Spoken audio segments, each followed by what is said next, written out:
Presidential Communications Secretary Sunny Coloma na bahagi lamang ng transition proposal sa rehabilitation efforts ng pamahalaan sa pinsala ng Bagyong Yolanda ang pagbibitiw sa pwesto ni Rehabilitation Czar Panfilo Lacson.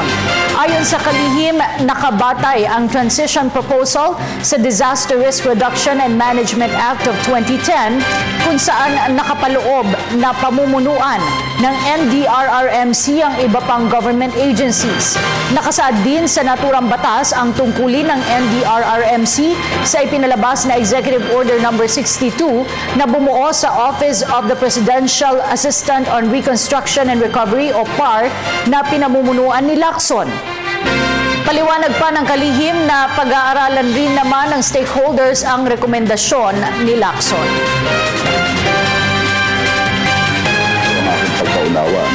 It is an entire transition proposal.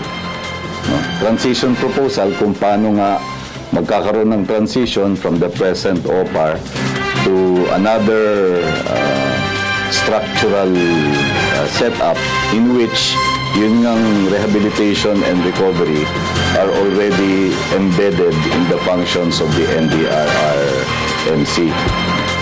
At kasama nga doon sa, sabi niya, kasama doon sa kanyang submission na yun, yung kanyang resignation. Kaya ang aking interpretation, at inilabas ko na rin to noong Friday, ang pag-aaralan ay yung buong transition proposal. Wala akong binabanggit doon sa specific action on the resignation itself.